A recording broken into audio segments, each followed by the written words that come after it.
या कलिंगड 20 रुपये 20 रुपये 20 रुपये 20 रुपये 20 रुपये. तर नमस्कार मित्रांनो, आता आपण आलेलो आहे तांब्याच्या मैदानामध्ये. तर आमचा गाववाला आहे हा विशाल देसाई. तर त्यानं हे कशा पद्धतीने हा स्टॉल या ठिकाणी उभा केलेला आहे आणि ही कल्पना त्याच्या डोक्यात कशी आली तर ते आपण त्याला विचारणार आहे. तर चला मग. नमस्कार विशाल भाऊ. हा नमस्कार, बोला. मला एक सांगा की ही कल्पना तुमच्या डोक्यात कशी आली?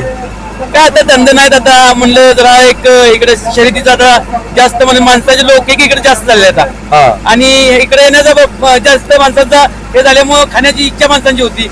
मग आता उन्हाचे दिवस आहेत, मग उन्हाच्या दिवसात आपल्याला थंडगार म्हणून एक कलिंगड आपण देत आहे 20 रुपये प्लेट म्हणून देत आहे. आणि मी बघितलं माझी गच प्लेटा भरून तुम्ही दिल्या.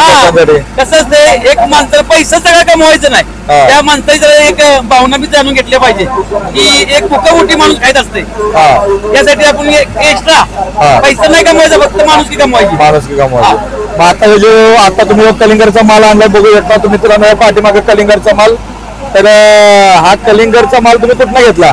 मार्केटवरून घेतला. मार्केटमध्ये घेतला. काही वेळेला शेतकऱ्यांच्या बसनं पण घेता का तुम्ही? घ्यावं लागतं. डायरेक्ट बाजारात जाऊन त्यांच्या शेतात जाऊन देखील तुम्ही माल घेतलेला आहे? घ्यायला लागतं, धंदा करायचा. 2 रुपये आपली रोजी. आता गिरायकांचा रिस्पॉन्स कसा आहे तुम्हाला? भरपूर आहे. बरोबर आहे. मी नवीन ओळख पण आहे. मी बघतो तुमच्या बकासूर प्रेमी आहे. तुम्ही पाटण तालुक्यातलं टी शर्ट घालून देखील तुम्ही या मैदानामध्ये सज्ज दिसताय आम्हाला. आपला देवच आहे, बकासूर आपला देवच आहे.